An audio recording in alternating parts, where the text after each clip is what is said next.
आपको बुरा लग जाएगा। तो बस समीक्षात्मक रूप में एक बात। दूसरी बात, मंगल, आपने मंगली पे भी बोला, तो यहां पर मुझे ये कहना है कि मंगल कहते किसको हैं? ये सब तो रटी हुई बात है। मंगल कहते किसको हैं? हम जब भी कोई कार्य करते हैं तो हम क्या कहते हैं? मांगलिक कार्य कर रहे हैं, कहते हैं कि नहीं? बलिलाल बताओ, यही कहते हैं कि अमंगलकारी कार्य कर रहे हैं? बताओ, है? मांगलिक कहते हैं कि नहीं कहते? मतलब क्या कि शुभता। अब शुभता कब होगी? क्या जो आदमी में शारीरिक बल नहीं है उसमें शुभता होगी? एक झापड़ मारो, झापड़ है। और जिसका मंगल बली होगा, बलिराज का मंगल बली है, इनसे पूछो सही, कोई लड़ तो लो इनसे, अभी लड़ लो, इसी उम्र का आदमी लड़ा दो और जीत जाए तो मैं जानी। मतलब क्या हो कि मंगल अगर बलवान है तो उसकी शक्ति इतनी ज्यादा है उसमें कि वो किसी भी कार्य को दब करके नहीं करेगा। तो मंगल मिलान का अर्थ क्या है कि सामने वाला अगर पहलवान है तो पहलवानी चाहिए, गधा नहीं चाहिए। तो दूसरा जो जोड़ीदार आएगा वो भी अगर उतना ही बली है तब जोड़ी बनेगी। हाथी और चींटी की बली मतलब जोड़ी नहीं बनेगी। इसके लिए मंगल का मिलान देखा जाता है, अन्य बातें बेकार की। तो रह गई शनि की बात। तो जो लोगों ने कह दिया है कि शनि से मिलान कर देना, शनि तो दुख का कारक है, वो क्या मिलान करोगे? वहां कहां से शक्ति आ जाएगी? जबरदस्ती मिलान दोगे तो क्या होगा? वहां सत्यानाश हो जाएगा उस आदमी का। आपने तो लिख के दे दिया, वो मर गया, वो कहने आएगा क्या आपसे? तो इसलिए कभी भी ऐसा मत करो। मंगल का मिलान तो केवल मंगल से ही होगा, सब बेवकूफी की बात है। आपने राहु से कर दिया, क्या मतलब है भाई? तो इसलिए वो भी नहीं। ये आपकी दूसरी बात हो गई। आप अन्यथा नहीं लेना, आप मुझे गुरु कहते हो, अन्यथा मत लेना। अगर आप मेरे को सफाई देने के लिए खड़ा किया है तो मैं तो बोलूँगा, और आप कहो तो मैं तो अभी बंद कर देता हूँ। हाँ है? तो ये आपका दूसरा बिंदु हो गया। फिर आपने तिथियों की बात कही। नहीं, मैं तो जो बात अगर सब स्वीकार लें तो ठीक है, नहीं तो भाई मेरी बात मेरे से। हाँ, तो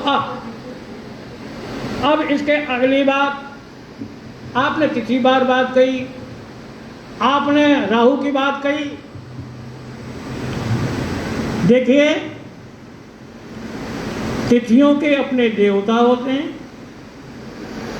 और तिथियों का, हर तिथि का एक मूल्यांकन है। 12 अंश की एक तिथि होती है।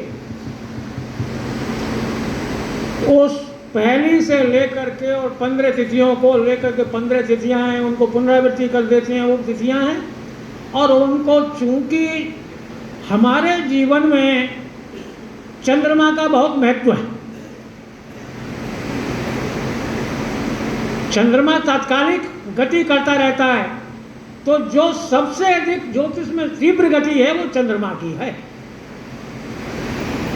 और इनको तिथियों को हम चंद्रमा की राशि के आधार पर जब हम देखा करते हैं तब हम तिथियों का सदुपयोग कर पाते हैं। उनमें हमने पढ़ रखा है पड़वा, द्वितीया, तृतीया, चौथा और पंचमी।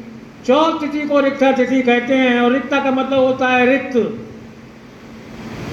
यानी चौथ। अब फिर उसमें जोड़ दो तो 9वीं फिर रिक्ता हो गई, और फिर उसमें 5 जोड़ दो तो 14 रिक्ता हो। तो इस दिन कोई नया कार्य अगर करेंगे तो उसका रिजल्ट 0, यानी शून्य, समान या शून्य। इससे ऊपर नहीं बोलूँगा, बोलने को तो मैं 10 घंटे बोल दूंगा, लेकिन मतलब इतनी बात बोली है। तो अपने को इनका जो मूल्यांकन है ये करना है। अगली बात है राहु की। राहु के विषय में कुछ लोगों को भय ज्यादा बना दिया गया, लेकिन राहु उतना भयकारक नहीं है, ये भी आपको ज्ञान होना चाहिए। आप इसको प्रैक्टिकल बात समझिए। 24 घंटे का सूर्य का प्रकाश रहता है, रात भी होती है, तो रात में क्या करते हो आप? अरे भाई सोते हो कि नहीं? और सोते हो तो आप पुनः ऊर्जा पाते हो कि नहीं? दिन में 24 घंटे में 24 घंटे आदमी वर्क नहीं कर सकता, तो क्या होगा कि उसने जितना ही सारा वर्क किया है तो उसको विश्राम के लिए छाया की जरूरत है। बोलिए, है कि नहीं? अब जब छाया की जरूरत है तो छाया की शरण में जाना पड़ेगा। हर बार धूप में खड़े रहो 3 घंटे, ठंड में आके बैठोगे कि नहीं बैठोगे? राहु को छाया कहा गया है। काय की छाया? समझो, छाया।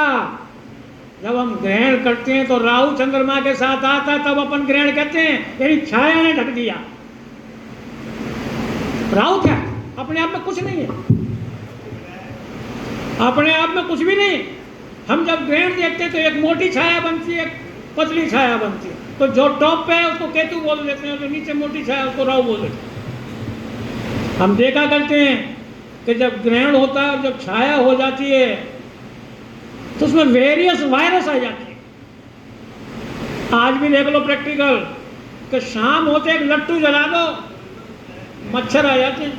आप थोड़ी बुलाते हो, तो अपने भाई।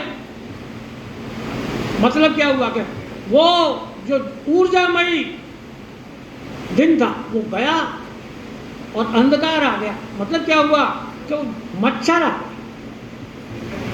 तो जब हम मच्छरों की चर्चा करेंगे, जब हम वायरस की बात करेंगे, तो हम राहु की बात करेंगे।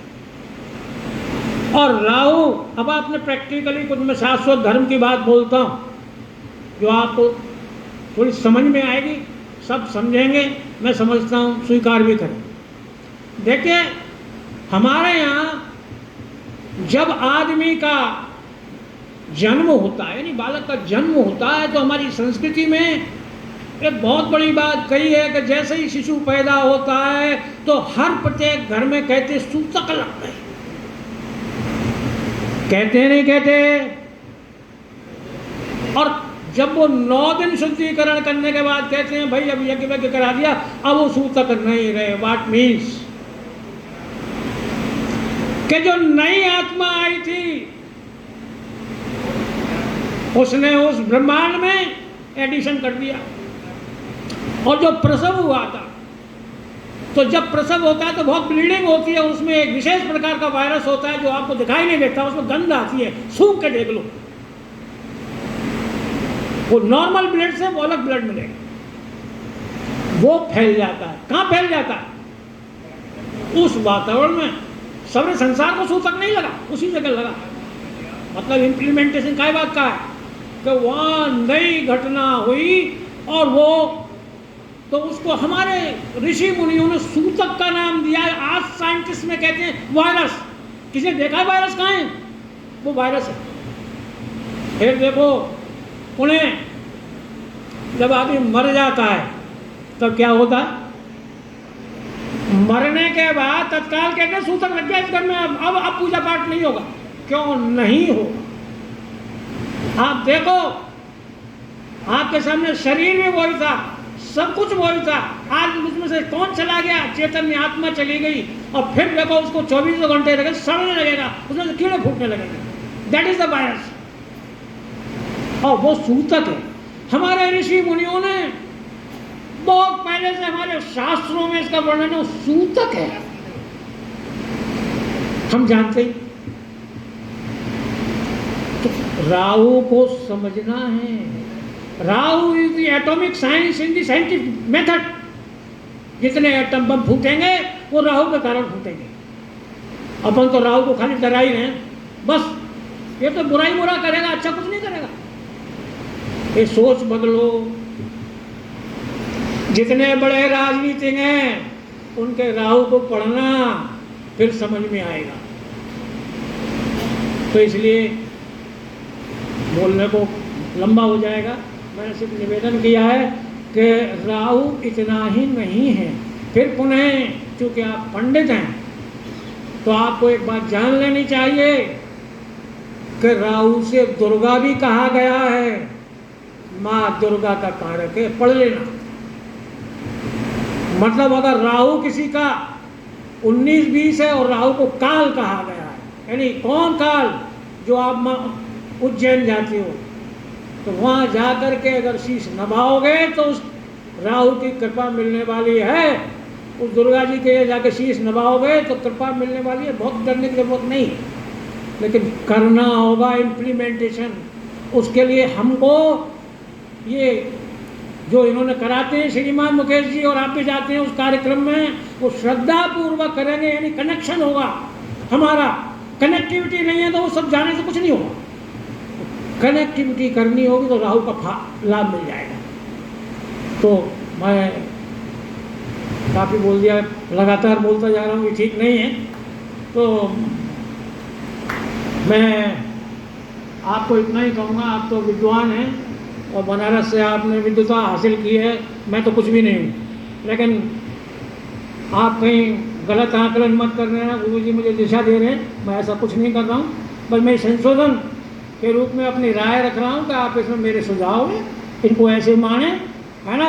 और अब मेरे सभी साथियों का मैं अभिनंदन करता हूँ, आप सभी ने यहाँ शांतिपूर्वक बैठ करके हम सबको सुनाएं, और हमारे साथियों का जिन्होंने इसमें अपना पूरा योगदान लगा दिया, प्राणपण से जुटे हैं, है ना, वो हमारा संगठन, उस सबने इस कार्यक्रम को सफल बनाने में जो महत्वपूर्ण भूमिका निभाई है, मैं उन सब की भूरी भूरी प्रशंसा और उन सबको धन्यवाद देता हूँ कि वो आगे भी फ्यूचर में अगर कोई कार्यक्रम हो तो इसी प्रकार अपने स्वभाव के अनुसार संस्था को अपना योगदान देते रहें।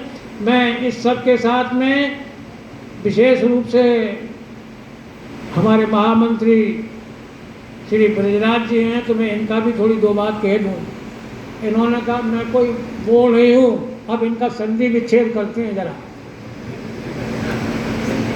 तो देखिए क्या, ब्रज राज गौतम, तो ब्रज किसको कहते हैं जरा बताइए।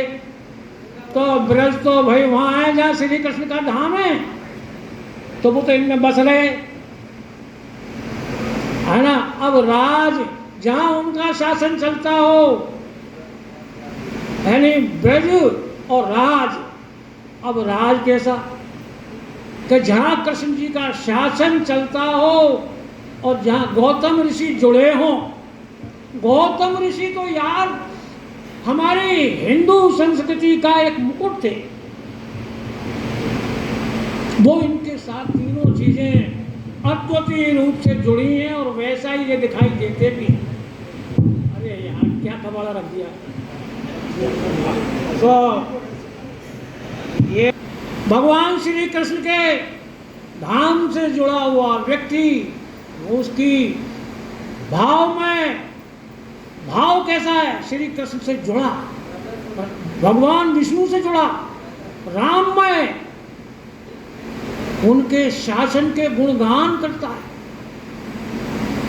उस श्रीमान जी का नाम है ब्रज राज गौतम। तो वे हमारी पूरी संस्था को उठाए करते हैं, हम तो कुछ भी नहीं है, हम कुछ भी नहीं, हम तो बैठे रहते हैं, करता धरता तो यही है। तो ये बहुत बहुत धन्यवाद के पात्र हैं, इनकी दीर्घायु हो, ये संस्था को और उन्नति दें। मैं बारंबार इनसे निवेदन करूंगा कि ऐसे ही अपनी गतिविधि कायम रखें। आप सभी को धन्यवाद, बहुत बहुत धन्यवाद।